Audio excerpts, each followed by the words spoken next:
professors, dear colleagues, dear students, Gen Z students.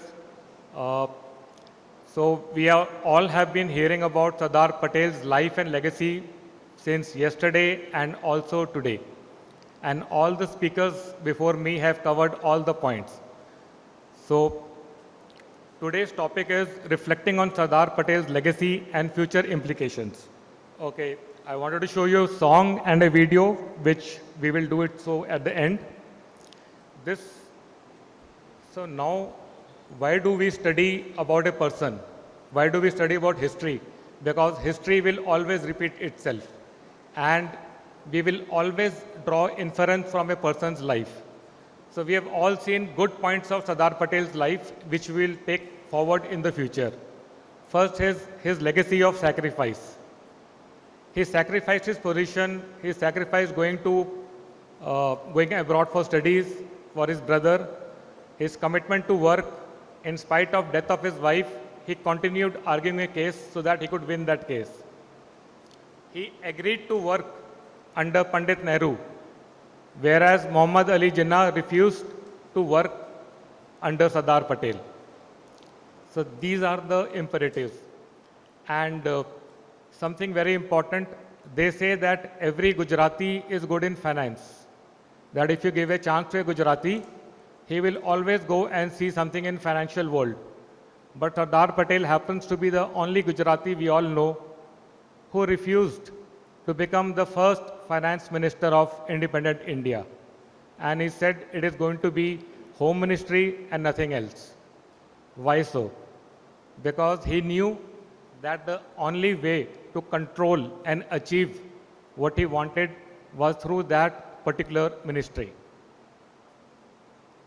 He had enmity with Subhash Chandra Bose, but did not carry this forward after his demise. Went publicly to Calcutta, met his elder brother, organized a public meeting, extended all help to that family, which in today's world would any other politician do? That is a big question. So, and now when he met all the civil servants, what did he do? He says all those who want to go back to England can do so in a gradual manner. But he did not remove any Indian IAS officer from the post. That was the biggest takeaway, because country had to function. His past action, we are only talking about the legacy part. When there was plague in Gujarat, he went to Gujarat and started working in a plague hit area. How many politicians you know of today who would ever do so? In fact, how many of us would ever think about doing so? Then there was the no tax campaign and Bardolai movement, which got him the title of Sardar, because he was able to root himself with the masses. Okay, we all have heard about the unification process. The best part was in Odisha. There were 13 principalities in Odisha. He went to Odisha, 12 of them agreed to merge. One stood out. He quietly went to that prince and said, how about becoming chief minister of Odisha after say about 8 to 9 months? That shows his vision, and that is what he was able to achieve in a very short span of time. He was personal friendship with Lord Mountbatten. If you can be friends with your enemy, then there can be no one better than you. अगर आपका दुश्मन ही आपका दोस्त बन जाए, तो उससे अच्छी बात क्या हो सकती है? Gandhiji died in the morning. There was a lot of pressure on him that as a home minister you failed, that he was assassinated. But while all this was going on, he received news that in Alwar, there is a mob which is chanting that the murder of Gandhiji, the hand of Prince of Alwar is there. What did he do? Did he go into mourning period, isolated himself, or behaved like a normal politician? He dispatched his trusted people to Alwar, advised the prince to come to Delhi, got him Nazarband in Delhi, got him ensured that he signed within 1 week the instrument of accession, and thereafter went to Alwar, addressed a rally, and got that state into part of India. All this in that same week when Gandhiji had died. Now that is commitment, and that is what we should learn. During those times, friendship with rich people was frowned upon, and he was the only politician from Congress who would openly say that Birla is my friend. Birla, the top industrialist, and he would go for morning's walk with Birla. He would not disassociate himself with Birlas. Why so? Because he was not worried.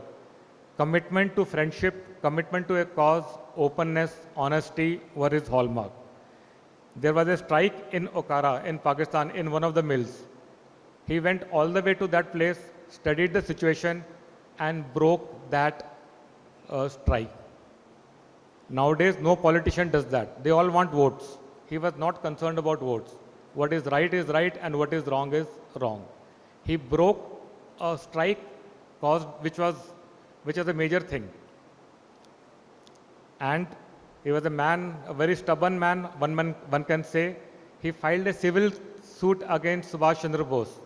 And he said that all the properties and all the assets which my brother has gifted to you, please return it back.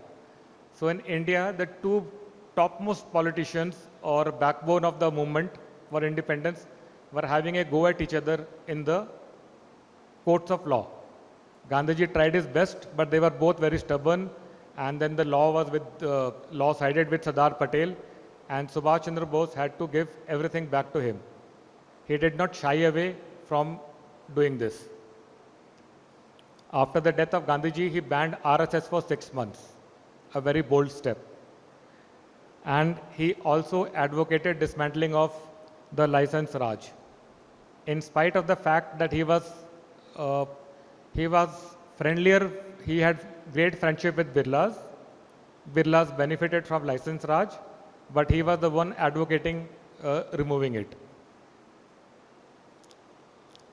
So these are the personality traits, his legacy for us. And what does this legacy take forward in the future? That we have more intolerance in society, that we have to be more together now, more than ever.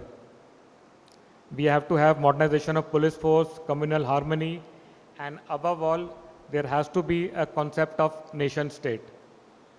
We have to stop saying that we are from this state, region, caste or creed, and we all have to state that we are Indians. In fact, in this, the armed forces have taken a march over other people. You go to any armed forces personnel and says, कि आपका domicile कहाँ का है? We don't have an answer to this. In fact, half of my friends I know would end up saying Jammu Kashmir, because they have served 10 years, 12 years in that location, and other half would say Manipur or Nagaland or Northeast. So that is the truth about this.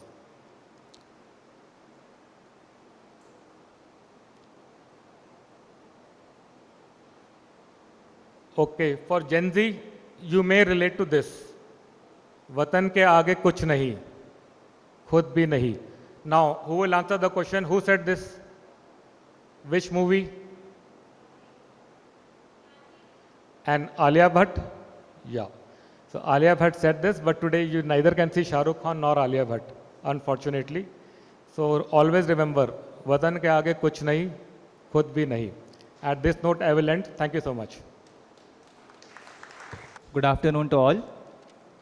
Respected dignitaries on and off the dais, respected chair, respected HOD sir, I thank you for this opportunity to present on Sardar Patel's contribution to national security and nationalism. Sardar Patel's legacy is a very vast canopy. I'll try to focus on specific points that pertains to national security and geopolitics. He emphasized on unity, vigilance, and resilience. And this vision percolates into contemporary times too. At the outset, I have tried to divide this into two aspects, that is external security challenges and internal security. In external security, I would like to focus on China, which was one of the very largest part which he predicted Secondly, on the neighborhood. Third, geopolitics. And I would also give a brief account of internal security challenges pertaining to terrorism, insurgency, left-wing extremism, and emerging challenges such as cybersecurity. So China is a emerging and a very global dominant power as we see now. But it accounts for this power through its syndrome, that is the Middle Kingdom syndrome. This Middle Kingdom syndrome is a worldview rooted in belief that China is a center of global civilization and destined for global dominance. This mentality shapes its expansionist policy, including persistent border disputes and effort to assert control over strategic frontiers, such as in the northwestern borders, to secure emerging markets and advantage locations. India and China share a 3,488-kilometer long border, which is divided by a McMahon line. This line was drawn through a tripartite conference between British India, Tibet, and China. But since 1950s, after the occupation of Tibet, China has been constantly contested this line. China occupied some part of this line and subsequently led to the 1962 war border. After that, the line of actual control remains a militarized and disputed frontier. However, Patel had a foresight of this Chinese aggression. Into his letter dated November 7, 1950, to the then Prime Minister, he made certain observations and suggested some measures which were still relevant to the contemporary time, especially after the 2020 Galwan Valley clashes. I quote Patel, Chinese irredentism and communist imperialism are different from expansionism or imperialism of Western powers. The former had a cloak of ideology which makes it even 10 times more dangerous. The danger from north and northeast therefore becomes both communist and imperialist. While a Western and non-Western threat to security is still prominent as before, a new threat has developed from the north and northeast. Thus, for the first time after centuries, India's defense has to concentrate itself on a true front simultaneously. Our defense measures have so far been based on calculations of superiority over Pakistan. In our calculations, we shall now have to reckon with a communist China in the north and in northeast, a communist China which has definite ambitions and aims which does not in any way seems friendly or disposed towards us. This lines or this para may seem very familiar after the Galwan Valley clashes, but let me tell you, this was written in 1950. Many decades before that clash happened and before which the China has came into light. He also suggested some of the measures. Particularly, he mentioned 9 measures in the same letter. First, a military and intelligent appreciation of Chinese threat to India, both on frontier and internal security. B, an examination of military position, such as redisposition of our forces as might necessary, particularly with idea of guarding importance to routes and areas which are likely to be subject of dispute. An appraisement of strength of our forces and if necessary, reconsideration of our retrenchment plans in army in light of the new threat. A long-term consideration of our defense needs. My own feeling is that unless we assure our supplies of arms, ammunition and armor, we should be making a defense position perpetually weak and we should not be able to stand up to the double threat of difficulties both from west, north and northeast. These were his words. In the recently happened 32nd and 33rd meeting of Working Mechanism for Consultation and Coordination between India and China after the border affairs, in the both you will find the similar lines and similar views, which shows that his vision was beyond time. Now I'll come to the neighborhood. And in neighborhood, I call India as an island of rationality because India currently finds itself in a region which is marked with instability. From Pakistan with its military and political debacle, Sri Lanka facing severe economic crisis, Myanmar with a military junta on its rule, and Bangladesh with a new regime, and from Nepal where the monarchy and the democracy is fighting. This makes India a principal and a constitutional democracy in the South Asia and also the whole and sole voice of the South. Given this context, India's foreign policy is characterized by strategic vigilance and pragmatic engagement. Patel once said, "It will be folly to ignore realities. Facts take their revenge if they are not faced squarely and well." That shows that although we have many undemocratic regimes in our neighborhood, but being idealistic and not engaging with them is not the option for us. Drawing inspiration from Patel's approach, India adopts a realpolitik, which Sir also mentioned, stance prioritizing national interests, maintaining flexibility and engaging with all regimes in its neighborhood, regardless of its political character. This might happen through track 1 or track 2 diplomacy. Recently, we have seen Foreign Secretary met with acting Afghan Foreign Minister Amir Khan Muttaqi in Jan 2025. In April, Prime Minister Modi met with Chief Advisor of Bangladesh and also Janta Chief of Myanmar. This is to safeguard its security, economics, and geopolitical interest amid regional volatility. Geopolitics, my friend. The Russia-Ukraine conflict had revived Cold War era dynamics, effectively redrawing divisions between opposing blocs, signaling a return to great power competition reminiscent of 20th century. This renewed polarization has compounded by escalating conflicts in the region, notably in the West Asia between Israel and Hamas, or also the Houthis rebels, which have made ruckus in the sea lanes of communication passing from the Red Sea. In this very disputed or a very difficult, challenging position, India has to face multifaceted challenges.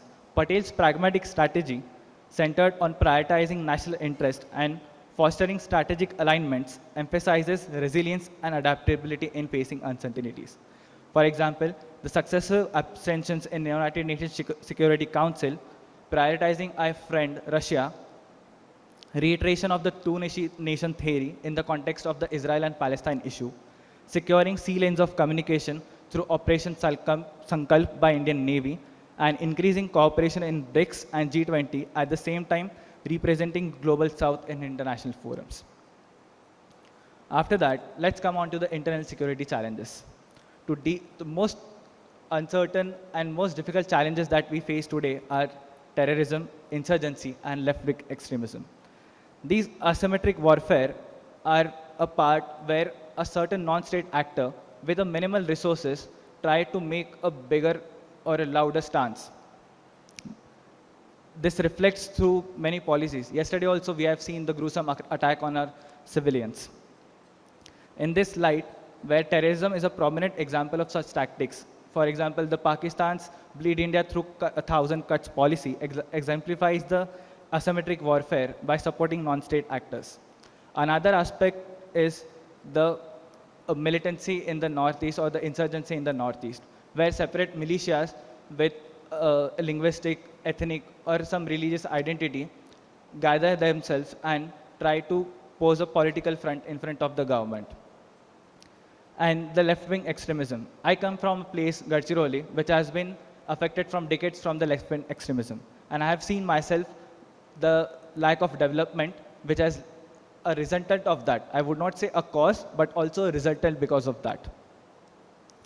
In this light, Patel's pragmatic view and how he approached the stick and carrot approach while uniting the India, while integrating the India. For example, I will leave the stick approach with our respectable officers. I'll try to focus more on the carrot approach. That is, through peace talks, through confidence building measures. For example, the peace agreements with ULFA in 2023, 4th September 2024, agreements with National Liberation Front of Tripura and All Tripura Tiger Force. And I will also bring some of the examples such as from my own native place, that is Dada Lora Khidki program.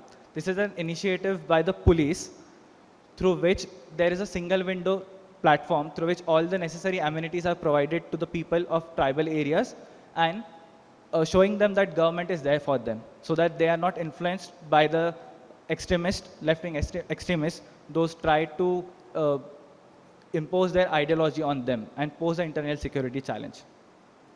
Last but not the least, I am a Gen Z. I use phone 24/7, and so does everybody else. And internet has been an integral part of life. This brings, as Sir also mentioned, the challenge of misinformation and, at large, the cyber security.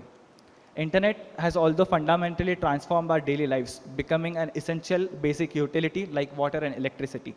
It has revolutionized communication, work, education, entertainment, and commerce, making everyday tasks more efficient and interconnected. However, digital integration has altered introduced significant vulnerabilities.